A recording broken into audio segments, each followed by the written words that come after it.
Bonjour les petits loups, vous êtes bien sur l'émission Crazy Moto Passion avec HWM, Horizon Web Media. Et aujourd'hui, on a l'honneur, je vais dire, de recevoir notre ami Patrick Fuchet de Sellerie Concept. Salut Patrick. Salut Christian. Voilà, content de te recevoir sur l'émission Crazy Moto. Depuis le temps qu'on parle, nous, dans le milieu de la moto, de vous, en fait, de votre équipe. Oui, parce que je ne suis pas tout seul, c'est clair. Effectivement. Mais alors, le principe de l'émission, on va déjà parler un petit peu de ta passion en tant que motard. Comment est-ce que tu es venu à la moto finalement? On va pas parler par le nombre d'années, hein, mais comment tu es venu à la moto? Alors à l'époque, c'était à vapeur. Non, je déconne. Non. Ça fait aussi longtemps que ça? 17 ans, ça fait 40, je ne vais pas dire mon âge, mais bon, 43 ans. Ouais, c'est ça. 43 ans, à 17 ans, j'ai passé ma licence, parce qu'à l'époque, on passait une licence. J'ai commencé par une 125. C'était pour à la base éviter un petit peu. J'étais parisien à l'époque. Ouais. Je suis né à Paris, à vrai dire, et donc j'en avais un peu marre des transports en commun et j'ai décidé que j'allais me mettre au dos. J'ai fait du vélo, de la mobilette, etc. Et puis voilà, passage de la licence 125. Hop, c'est parti. Vroom vroom, troc toc. Et je suis tombé amoureux d'une fille du Sud. Une passionnée de la moto. Voilà, donc je faisais des allers-retours en 125 à l'époque. D'accord. Mais la passion de la moto, elle t'est venue comme ça, parce que tu regardais, ou s'il y a quelqu'un qui t'a... Non, alors j'étais au bahut avec un pote qui avait une 125 DTMX à l'époque. La même que j'ai eue quand j'avais 18 ans. Sacré 2 temps. Et moi j'étais derrière et j'en avais marre de puer l'huile. Donc l'huile de ricin c'est bon et puis voilà, c'est parti comme ça. Et après tu as évolué sur des plus gros cylindrés, après tu évolues parce que t'en as marre d'avoir la petite moto, donc tu passes ton permis, du permis t'achètes, j'ai commencé par un 7,5 four, un K2. Un 7,5 four. Ouais, 7,5 four K2 que j'ai acheté un particulier et je l'ai ramené en me faisant tirer par une corde parce que j'avais pas un rond. J'avais pas un rond et elle marchait pas bien sûr. J'ai payé ça 2000 francs à l'époque, donc voilà, tiré par un pote, on l'a ramené dans le garage, on a bricolé. Et j'ai commencé avec mon 7,5 four. J'ai fait des allers-retours dans le Midi avec le 7,5 four de Paris. Avec des fois des petits soucis, des petits problèmes, mais non, ça passait pas mal, quoi. Et puis après, petit à petit, tu gagnes un peu plus de sous, tu bosses. Après, je me suis mis à bosser réellement dans la sellerie, comme par hasard. Ouais. Justement, alors, je suis venu à la sellerie, on en parlera après, mais je suis venu dans la sellerie par rapport à la moto, tout simplement. Voilà. Mais tu es venu là-dessus, comme on va en parler quand même 2 minutes. Comment est-ce que tu es venu justement à la sellerie? Parce que alors, le truc, le hasard, le pur hasard, un pote en bas de l'immeuble qui me dit « Tiens, j'ai fait faire ma selle, tu peux pas m'emmener la chercher ?» On est parti, je l'ai emmené, on est arrivé chez le cellier qui avait bien sûr pas fini. Il nous dit d'aller boire un coup, donc on va boire un coup, il nous rejoint après, et boum, on discute et tout ça, et je me dis, putain, c'est sympa ça. Parce que moi, je voulais bosser dans la moto. Alors, je voulais bosser dans la moto. Je voulais pas me déguiser, donc je voulais pas faire vendeur, et je voulais pas me salir les mains, et je voulais pas faire de mécanique. Donc ça commençait à se compliquer un petit peu. Et pour tout vous dire, je suis même allé voir les flics pour voir comment on faisait pour être motard. Et quand il m'a dit qu'il fallait faire d'abord la police nationale, je sais pas quoi, là, bref, j'ai dit, je me suis barré, c'était bon. Voilà, stop. Et voilà. Et du coup, le truc, il me dit, tiens, je cherche quelqu'un et tout. Et voilà, c'est parti comme ça. D'accord. Et j'ai vu, en fait, dans ton background, j'ai vu que tu savais faire un championnat de jet. J'ai fait du jet ski. C'est ça, c'est aussi des passions. Moi, ce que j'aime bien, c'est ce monde de passionnés, en fait. Oh, ça, c'est bien après, ça. Ça, c'est la découverte. Quand je suis arrivé dans... Jet air, c'est ça? Non, c'est du jet ski, c'est du jet à bras.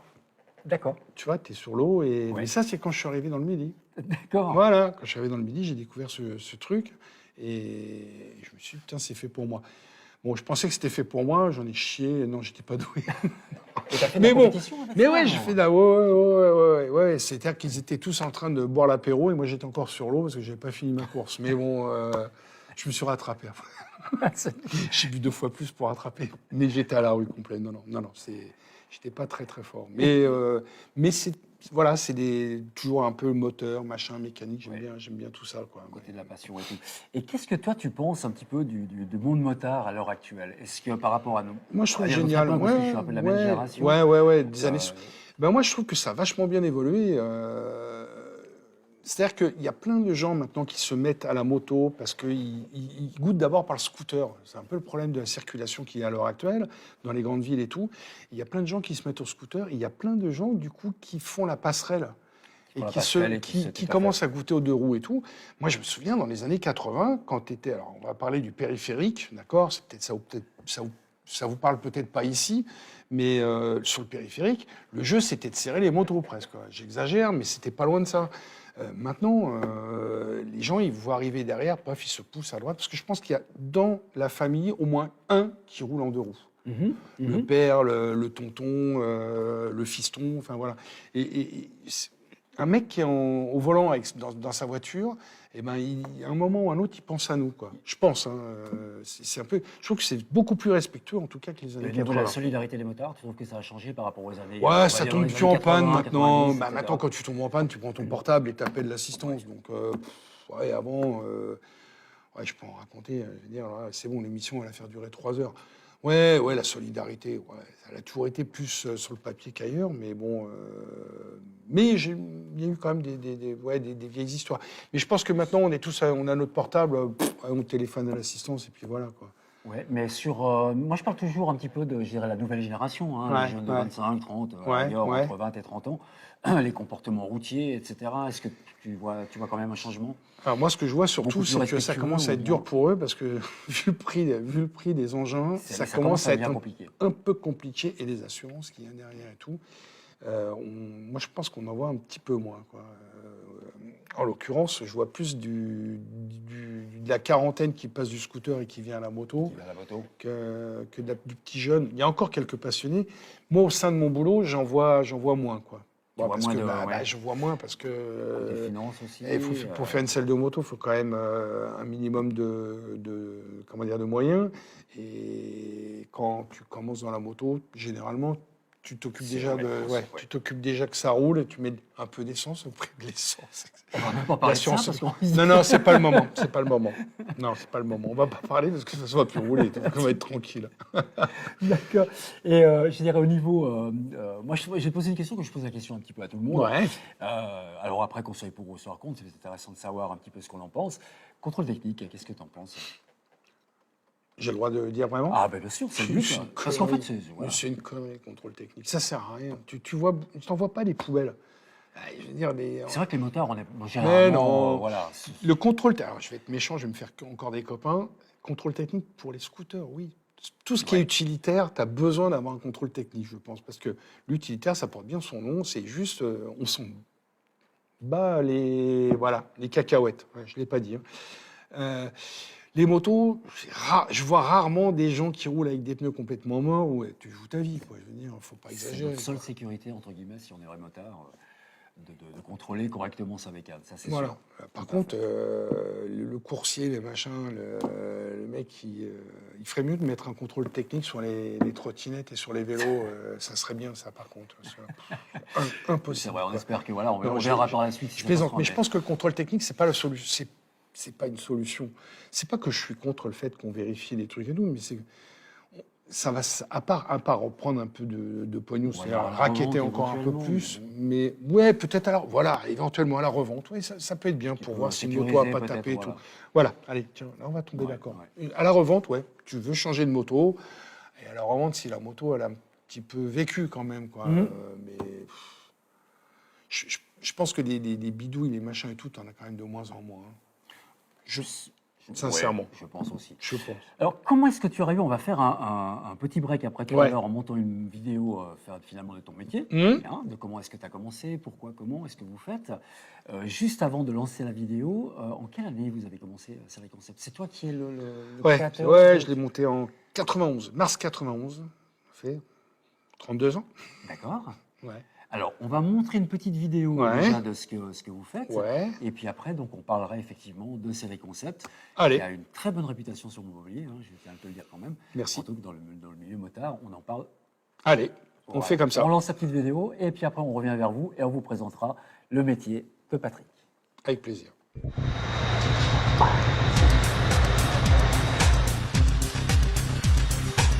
Série Concept, entreprise artisanale de la selle moto sur mesure. Une selle faite chez nous, c'est tout simplement une selle adaptée aux personnes respectives en tant que pilote et passager. Le deuxième avantage, si je puis dire, c'est de tout simplement avoir une esthétique hors norme, de rendre votre selle tout simplement unique. Donc là, sa première étape de notre travail, c'est déjà faire monter le pilote sur la machine, voir la position. Donc là, ben voilà, pied par terre. Après, tu vas mettre ton pied sur le repose-pied de mon côté. En fait, la position est les genoux trop fléchis. Voilà. Position 3 en avant, en fait, la bascule est en rotation du bassin vers l'avant, ce qui n'est pas bon. Donc on va redresser tout ça pour qu'il ait une assise un peu plus à plat. La série ne remplacera jamais le sur-mesure. Ils sont obligés de déterminer une forme de selle à un moment ou à un autre qui rentre dans l'esthétique de la moto, etc. Et si on creuse un tout petit peu, il y a toujours quelque chose qui ne va pas. Qui dit loisir dit plaisir, et plaisir, c'est pas se défoncer les fesses sur une selle de moto pendant 300 bornes, alors qu'à la base, c'est pour aller se faire plaisir. Donc voilà, c'est le vrai concept, on intervient et on corrige. Alors ce qu'il faut, c'est d'abord régler l'assiette, si tu veux, de la selle, la largeur de selle et la buter au niveau du réservoir. Parce que d'origine, elle te jette en avant, tu es contre le réservoir. Donc du coup, tu as les jambes plus fléchies. Là, je t'ai fait reculer, tu es mieux installé. Là, après, on peut régler la hauteur. Donc voilà, ça c'est la plaque de Bultex, tu vois, qu'on va mettre sous tes fesses. J'aime bien parler d'ergonomie parce que je pense que c'est la base primaire de notre travail. Après, il y a un truc hyper important et qui n'est pas négligeable, c'est l'esthétique, quoi. Il est moyen. Ah, mais ça passe, hein. Il n'est pas en contact, il est laqué, donc je pense que... Attends, on va garder ça, je vais voir s'il n'y en a pas un petit. Tous les gabarits sont uniques. Une fois que la selle est finie, on jette les gabarits, on les réutilise jamais. Donc ce qui permet à tout et à chacun d'avoir un truc complètement différent, quoi. Ah, ça commence à ressembler à la vérité, là. Donc l'avantage du sur-mesure, c'est de répondre à des clients toujours différents, de faire des rencontres dans un milieu de passionnés où justement on retrouve ce côté motard qu'on peut tous partager, parce qu'on est, nous ici, tous les 4 motards.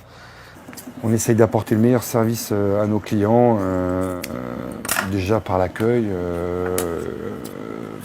par la convivialité, quoi, on va dire, parce que c'est vrai qu'ici on se marre quand même pas mal. C'est un peu ce qui ressort à chaque fois des gens qui viennent nous voir, c'est que on peut s'apercevoir tout simplement qu'on peut faire du très bon boulot sans pour autant être sérieux toute la journée et avoir des bons moments de rigolade, ce qui est super important là-bas. Ça se passe super bien, donc vraiment Excusez-moi, nickel. c'est l'heure du café. Voilà, on a un patron qui est très exigeant, il nous force à nous arrêter de travailler pour boire le café. Ouais, l'esprit de la maison, c'est professionnalisme et bonne humeur, détente et travail sérieux, donc voilà. C'est le vrai concept, c'est tout ce que les autres savent pas faire ou ne veulent pas faire.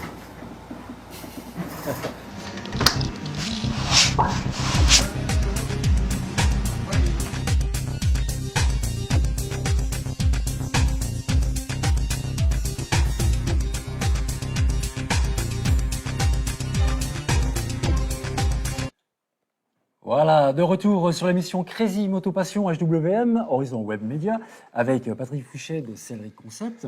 Alors, on va parler maintenant un petit peu donc, de ton métier, de ce que vous faites.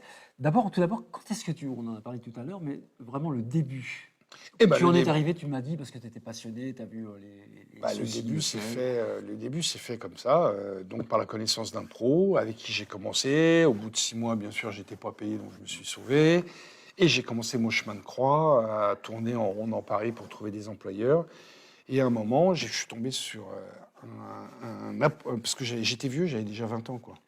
Donc, mais à l'époque, si tu n'avais pas 15 ans, tu étais has-been, quoi. Ouais. Donc je leur disais, voilà, je sais rien faire, je veux tout apprendre. Et je suis tombé sur un mec qui m'a dit, moi je te propose un truc, je t'apprends le métier, tu m'apprends la moto. Je lui ai dit, mon pote, vas-y, basta, on y va, gaz. Et je me suis retrouvé dans Paris avec ma mobilette à l'époque, avec des selles sur la mobilette. On avait construit un truc, pour avoir des étagères sur la mobilette et tout, enfin, un truc de fou. Et je suis allé vendre des selles que je savais pas faire, quoi, bien sûr. Et il m'a envoyé en prospect. Et du coup, ça a duré même pas 15 jours, parce que je ramenais tellement de selles que lui, il arrivait plus à suivre derrière. Non. Donc, on a tout arrêté, et il m'a appris sur le vide. Et voilà. Et puis, on est resté ensemble pendant 8-9 ans. Et Et puis moi, mon but, c'était de venir ici. De toute façon, je ne voulais pas finir à Paris. Donc après, mais sur Paris, c'était pas, je veux dire, une boutique. Enfin, c'était pas. Ah, c'était un atelier qui était connu D'accord. pour les anciens, qui s'appelle le Vieux Cellier. Bon, maintenant qu'il n'existe plus, le Vieux Cellier était une référence à Paris. Ouais. On était juste à côté de Bastille. Pour les vieux motards qui connaissent un peu, tous les vendredis soirs, on était à Bastille. Enfin, moi, c'était. Puis j'étais jeune, quoi. Et t'es descendu. Je suis descendu m'installer dans le sud avec. Par amour du soleil ou par amour d'autre chose? Bah, par amour de me barrer de Paris, surtout. Ouais, surtout. C'est surtout ça, quoi. Non, j'avais pas envie de. Je me suis dit, si je monte mon truc à Paris et que ça marche, le but c'était de monter ma boîte. Montrer ma boîte à Paris et me retrouver et que ça marche, j'étais condamné à rester à Paris toute ma vie, j'avais pas envie. Donc je me suis dit, écoute, je vais essayer dans le sud, on verra bien. Et donc j'ai débarqué en 90 avec femme et enfants en bas âge, et j'ai monté mon truc en 91. Ça a été très dur, parce que... T'as commencé tout seul à cette époque-là? Tout seul, ouais, tout seul. Bah oui, de toute façon, je pouvais pas faire autrement. Hein. Tout seul, j'ai bossé pendant 2-3 ans tout seul. Et là, ça a commencé à turbiner un peu. Un ami qui faisait du jet ski avec moi m'a dit, tiens, putain, ça me plaît bien et tout. Et donc, voilà, je l'ai formé et il a commencé avec moi et on est ensemble depuis 28-29 ans, quoi. D'accord. Alors, je tiens à le dire, c'est reste que dans le domaine du travail, hein, quand même. Hein. Et donc, au début, on faisait de tout. Hein. On faisait de la toile de tente en passant par le sac de la vieille. Enfin, on faisait de tout. Et puis, petit à petit, on l'a ramené à la moto. Et depuis, je sais pas, une vingtaine d'années, on fait que de la moto. Que de la moto. Que de la moto, ouais. Et donc, un jour, j'ai mon fils qui a débarqué. C'était pour un petit boulot d'été, histoire de se faire 3-4 ronds, puis il nous file un coup de main. Pour reprendre ses études derrière, qu'il n'a jamais repris, bien sûr. Et il est resté là, voilà. Donc après, là, tu lui as transmis, en fait, on lui a appris à notre tour, tous les deux, on lui a appris à notre tour à bosser. Et maintenant, je me fais disputer parce que je bosse pas bien et il me reprend tout le temps. Ouais, ça, c'est normal. Et là, vous êtes une équipe de combien de personnes? Alors là, on est 3. Et dernièrement, j'ai une petite des compagnons du devoir de 18 ans. On va nommer Agathe, hein, pour la nommer, on va la nommer Agathe, qui est une jeune fille qui fait des compagnons du devoir et qui passe son bac pro cette année et qui, je pense, va l'avoir. De toute façon, explique-nous peut-être les compagnons du devoir, parce que pas tout le monde compagnons est du forcément, devoir.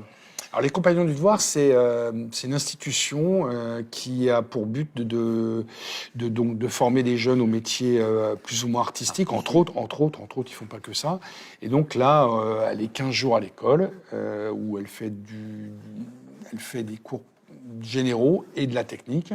Et après, 15 jours en entreprise chez nous. D'accord. Donc, elle met en application tout ce qu'elle apprend avec nous là-bas, et puis vice-versa. Enfin, voilà, c'est terrible, c'est bien. Alors, la conception... C'est génial pour les jeunes, en tout cas. Et la conception de série concept, alors, c'est du sur-mesure? Alors, c'est que du sur-mesure. C'est d'ailleurs pour ça que les délais d'attente sont parfois un peu longs. On fait en sorte que chaque selle soit unique. La selle que l'on fait est d'abord et avant tout pour la personne qui vient nous voir. Ça veut dire quoi? Ça veut dire que suivant ta taille, ton poids, on va créer l'ergonomie. On va tout prendre en considération parce que tu montes dessus et tu l'essayes. Donc c'est toi qui valides ou pas. Donc on fait en fonction de chacun. En fonction aussi du passager, s'il y a passager... Alors, on fait pour le pilote, et puis si la passager ou passagère, elle est là et qu'elle contribue à rouler en duo avec la personne, bien sûr, on fait la même chose pour le passager. Donc, en gros, on règle hauteur, profondeur, densité, largeur, enfin voilà, dans la mesure de nos possibilités, bien sûr. Parce que si tu fais 1m40 et que tu vas les 2 pieds par terre, des fois, c'est difficile. Faut pouvoir, ouais, tout à fait. Voilà. C'est vrai qu'on voit ça. Voilà. Alors, on ne guérit pas le poids des années. On n'y arrive pas encore, j'essaye. Alors, je dis ça parce que j'ai une amie client, bonjour, vous vieillissez, d'accord, et je ne peux pas toujours résoudre tous vos soucis de vieillesse. Merci. Voilà. Ou de surpoids. Ou de... Arrêtez de boire. C'est vrai, non, mais ils mangent bien, ils boivent bien, et donc des fois, c'est un peu difficile, quoi. Donc ça veut dire que c'est ceux qui m'embêtent le plus. Ils deviennent de plus en plus exigeants, mais ils ne se rendent pas compte qu'au fil des années, on vieillit tous. Et voilà, donc je leur dis, arrêtez-vous, fumez une clope. Elle me dit, je ne fume pas. Eh ben, la prostate fera le reste, et généralement, ça se passe bien. Voilà. Et tu as des demandes des fois spécifiques ou bien est-ce que, oui, et puis est-ce que toi tu fais des propositions? Comment ça se passe en fait, Alors, quand les on demandes, arrive chez non, un les concert? demandes spécifiques, généralement, c'est la base, c'est j'ai mal aux fesses, quoi, c'est tout. Hein. Ouais. Voilà, je J'aimerais suis sur ma mieux, moto, ou je veux gagner de la hauteur, des trucs comme ça et tout. Le Non, design. Voilà, alors après, non, le design, c'est. Alors, j'ai mon artiste qui s'appelle Pascal, le chevelu du clip, qui se charge de faire l'esthétique. Parce que moi, je suis pas très fort là-dessus. Hein. Moi, je suis gestionnaire. Bon, maintenant, je sers le café, je fais la vaisselle, je fais pas mal de choses comme ça. Ce qui demande déjà pas mal de travail. Vraiment. Je suis pas terrible, mais bon, je suis toujours là. Non, mais les clients n'ont pas forcément de goût ou d'idée, ou alors ils nous ramènent comme idée celles que font nos confrères. Donc on prend tout, on met tout de côté. Et comme je leur dis, au bout de tant d'années, on est capable de faire autre chose que de la pure copie. Donc non, les créations viennent de chez nous. Voilà. D'accord. En quelle, je veux dire, les matières, tu respectes, c'est quoi? Voilà, Alors, il y a tout- 80% de la gamme est fait en sky, mais on travaille aussi le cuir, l'alcantara, suivant les besoins de chacun, tout simplement. Et ça après, c'est technique. On ne va pas saouler tout le monde avec ça. Non, et au niveau budget, voilà. Budget, alors une c'est selle, intéressant. ça, on peut en parler, hein, parce qu'on a des tarifs. Oui, parce donc qu'on c'est ne pas pose pas compliqué. souvent la question de dire. Ah oui, mais des fois, les gens bon, peuvent s'imaginer. Alors, ils peuvent s'imaginer que ce soit moins cher aussi, pardon. Une selle sur mesure, c'est à partir de 350 €. Voilà, une selle en une partie, 350 €. Il y a 2 parties à partir de 400 €. Et on peut aller Une loin. partie, c'est-à-dire vraiment tout l'ensemble. Une selle monobloc. Une monobloc. Et comme sur les sportives, où il y a 2 selles régulièrement, tout à fait, on est à partir de 400 €. Voilà. Ce qui est tout à fait correct. Bon, Merci. non, mais si c'est, tu non, après c'est du travail sur mesure, c'est de l'unique. On fait toujours de l'unique, même s'il y a toujours notre patte. C'est vrai qu'on concept depuis tant d'années. On reconnaît quand même une selle qu'on fait. On a notre ligne à nous, mais on fait jamais la même chose. C'est-à-dire qu'à chaque fois qu'on a un client, on fait des gabarits. Les gabarits, on les prend, on les jette. Donc on n'aura jamais la même. on t'amène la moto directement. Comment ça se passe? Il faut Alors- venir avec la moto, il faut laisser la Alors, moto. pour les gens qui sont pas super loin, ils viennent avec la moto, comme ça on fait directement sur place. Ouais. En prenant rendez-vous, on peut vous la faire dans la journée. On peut la faire dans la journée sur rendez-vous. Quand même, tu disais un délai long, mais c'est. Alors, le délai long, non, ça veut dire que des fois, on attend 2 mois pour avoir un rendez-vous, quoi. Voilà. Mais on s'occupe de la personne et on fait tout dans la même journée. Et ensuite, on a le boulot par correspondance. Là, c'est moi qui gère un peu tout ça, avec mon petit casque sur la tête. Alors, je demande des photos de position, de tout ça. Et je recontacte le client pour qu'on puisse être d'accord sur ce qu'il y a à faire au niveau de l'ergonomie. Et après, je lance quelques photos, etc., au client pour lui donner Tu fais des des idées. propositions, Et je vois très bien où il veut aller. Bon, après, j'ai l'habitude. Hein, Ouais, c'est après, pas très compliqué. Après, on a l'habitude et on voit vers quoi il tend. Et donc, on les fait par correspondance. D'accord. Et celui qui s'occupe, tu m'as dit. Pascal. Pascal. Ouais. Je veux dire, c'est un métier qu'il a appris chez toi. Oui, ou, c'est moi qui l'ai c'est formé. vraiment- C'est toi qui l'as formé. Oui. D'accord. Pour venir à ce métier, finalement, il faut quoi? Alors, il y a des formations. Hein, la preuve, la petite, elle fait les compagnons du doigt. J'ai fait passer des CAP en formation professionnelle il n'y a pas longtemps, là, où j'étais jury. Il y a de la formation professionnelle. Pour les jeunes, il y a du CAP, du BEP, du bac pro, et je crois qu'ils sont en train de faire même un BTS. D'accord. C'est en pourparlers. Ça se développe un petit peu, je veux dire, sur la région du Sud, ce genre de conception, de création de selle moto ou, tu me diras, Non, avec nous qui sommes dans le coin, il n'y en a pas un qui peut arriver. Non, je déconne. Non, mais je surtout quand plaisante, on je fait du plaisante. sur mesure, je veux dire, c'est quand même intéressant. Voilà. Non, non, alors on a un boulot. Alors, oui, ça fait 40 ans que je fais ça, et puis un peu plus de 40 ans maintenant. Oui, j'aime toujours autant. Bon, après, je vais peut-être arrêter un moment parce que je commence à avoir les mains et tout ça qui fatigue un peu. Mais non, c'est passionnant. Tout ce qui est artisanal, généralement, les gens qui bossent dans l'artisanat, et logiquement, s'ils durent, c'est qu'ils sont un tant soit peu passionnés. Sinon, ça ne tient pas. Dans le domaine sportif aussi, vous faites des selles pour Alors, on a eu fait, parce que j'ai 2 enfants qui ont fait de la piste. Moi, j'en fais aussi un petit peu de temps en temps, mais en rodage, comme ils disent, les enfoirés. Pour mes 60 ans, on a été roulé, ils m'ont fait un beau cadeau. On était faire une journée de piste à Aragon. Aragon, Ouais, d'accord. Aragon, Ouais. on est partis tous les 3 avec mes 2 fistons et on s'est fait une petite journée de piste sympathique.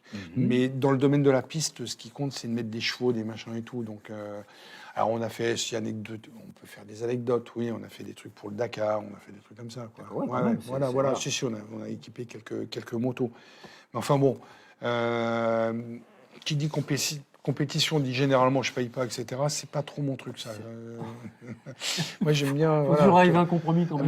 Financier, c'est clair. tout travail mérite salaire. Donc, puis non, mais on n'a pas non plus une dimension, une taille qui nous permet de faire ce genre de choses, quoi. Des fois, on donne des petits coups de main à des petits jeunes, voilà. Comment tu vois l'avenir de ce genre de métier à l'heure actuelle? Il faut rester petit comme on est, je pense, tout simplement. Le problème, avec Internet, tout se pompe, tout se copie. Malheureusement. Ouais. Les Chinois, ils débarquent, même s'il y a 10 trucs à faire, ils en font 25. Là, je vois déjà, au niveau de la sellerie moto, il y en a partout en France. Et tout se fait, et c'est pas toujours forcément de haut niveau, je dirais. Donc, Tu penses que les gens ont une mauvaise conception, justement, Non. La conception, je pense que c'est que tout le monde essaye de tirer, comme partout, Vers le les bas, prix c'est vers normal, le bas, bien etc. Mais c'est qu'arrivé un moment, l'artisanat, tu peux pas tirer vers le bas. Si tu veux donner un boulot qui soit vraiment à la hauteur de l'attente, il faut que tu fasses payer les gens. Et ça a un coût, malheureusement. Et je peux te dire, je suis pas à plaindre, mais je veux dire, je suis pas riche. Hein. Je veux dire, quand je vois toutes les heures de boulot que j'ai passées, les trucs, les machins, mon niveau de compétence, c'est pas, voilà, tout simplement. Je me dis qu'il y en a qui gagnent beaucoup mieux leur vie dans d'autres professions, quoi. Je pense dans l'artisanat, tu gagnes ta vie, mais voilà, mais laisse gagner aux professionnels un peu sa vie. Et arrête de tirer les prix. Et là, je pense qu'on peut avoir un bon on se rend compromis. pas compte, c'est que l'artisanal, quand on le fait comme ça à main, c'est pas le même coût quand on Complètement. fait ça en Chine ou ailleurs. Avec, voilà, Tout à fait. Hein. Et là, il n'y a pas de machine, donc c'est fait à la demande. Donc, oui, à partir du moment où c'est du sur-mesure, c'est un coût. Vous le créez d'abord comment, sur papier, sur Non, Internet, on vous y le va faites directement. On y va directement. Ouais, directement. Non, on modifie.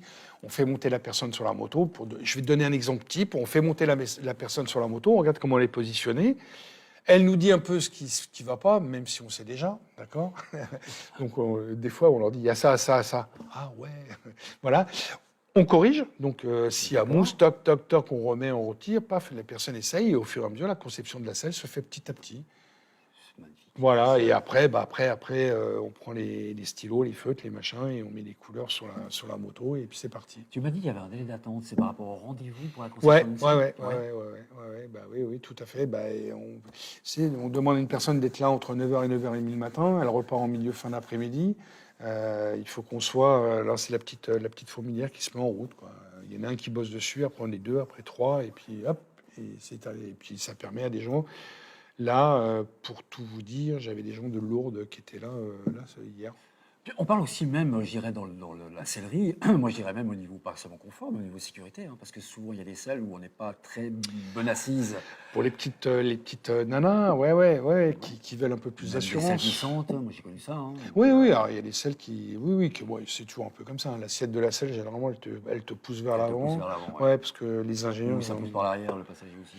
Alors les ingénieurs sont pas très forts là-dessus. Mais je pense que sur une selle de moto, la conception de la selle de moto proprement dite, elle vient à la fin et c'est pas toujours génial, quoi. Donc ils font ce qu'ils peuvent, je dirais. Mais un truc est sûr, c'est que, alors ça c'est mon leitmotiv, je dis toujours la même chose, la série ne remplacera jamais le sur-mesure. Donc je pense qu'on a encore des beaux jours devant nous. En petite structure. Parce que si j'ai eu l'occasion, à un moment, dans les années 90, j'aurais pu presque faire monter des usines au Maroc ou des trucs comme ça et tout. J'ai pas voulu y aller. Parce que déjà, c'est pas mon truc. Je suis pas un chef d'entreprise comme... Voilà. J'aime pas assez l'argent non plus. Et heureusement, parce qu'aujourd'hui, je serais mort. Je serais plus là, en tout cas. Oui, mais bon, quand on est passionné aussi, je veux dire, la passion de l'artisanat et compagnie, je veux dire, bon, allez, bien sûr, l'entreprise, c'est une chose, hein, il faut la faire vivre, on est d'accord, nous aussi, il faut qu'on vive. Hein. Mais on est tous pareils, non, voilà. Bien sûr. Est-ce que je fais payer les gens à la fin, quand même? Je pense que quand les gens vont à Intermarché, je ne vais pas citer de nom parce qu'on ne fait pas de promotion, ils payent. Hein. Ils payent. Oui, donc le but du jeu, en plus, c'est de rester toujours un peu convivial, de ne pas se prendre la tête. Les gens nous disent merci quand ils s'en vont, c'est génial, ça. Moi, j'adore. Moi, ça me plaît quand ils me disent merci. Alors moi je dis merci aussi parce que moi du coup je leur dis si vous n'êtes pas là, je suis pas là, c'est avec vous qu'on mange quoi quand même quoi. Donc c'est c'est bien. Une bonne affaire, c'est quand les deux parties sont contents. Le vendeur est content et que l'acheteur. Voilà. Et là c'est très bien. On ne cherche pas à savoir. Voilà, tout le monde est content, donc c'est parfait et généralement ça se passe pas trop mal. Quoi. Voilà. D'accord. On arrive à la fin de l'émission Déjà de Crazy Moto, mais oui, tu vois. C'est complètement Le crazy. petit mot de la fin, peut-être pour nos amis motards, nos amis jeunes motards, parce que nous, vieux brissières, Jeune comme on dit, motard. Eh ben, écoutez, profitez-en parce que moi, je dis que la moto, ça aide à rester jeune. J'en suis pas la preuve, mais je me suis toujours dit que le jour où je pourrais plus faire de moto, je pense que mes ennuis vont commencer. je pense qu'on est, On est exactement d'accord. dans la même Le jour où je conception. pourrais plus monter sur une moto, je commencerai à me dire forme de aïe, liberté. aïe, aïe, ça sent le sapin. Mais là, non, c'est bon, j'y suis encore. Et alors, pour tout vous dire, allez, on y va. 900 XSR, Yamaha. Ah, ça, Pour mes 60 ans, je me suis fait péter un Harley. Et j'ai toujours mon vieux 500 XT. On n'est pas contre les Harley, hein, tu sais. Non. Mais moi, oui. Bien hein. au contraire. Moi, oui. Ah, hein. bon. Moi, je salue nos harletistes, comme on dit, parce que franchement, ils sont pas mal aussi. Ils sont chauds. Bah écoute, Patrick, merci beaucoup d'être venu à Crazy Écoute, Moto. le plaisir était pour Avec moi. grand ouais. plaisir. Mm, Et puis mm. n'hésitez pas de prendre contact avec Celery Concept, bien sûr, de Montpellier. On vous fournira bien sûr toutes les indications aussi sur HWM. Et puis avec grand plaisir peut-être de te voir chez toi Ouais. pour Ouais. mes deux petites motos aussi. Ouais, mais où, on- mon épouse se trouve très mal assise derrière d'ailleurs. Eh ben, on est là. Il n'y a pas de souci. Merci. Merci à à très toi. bientôt. Merci à vous. Et au mois prochain pour la prochaine émission de HWM avec Crazy Moto Passion.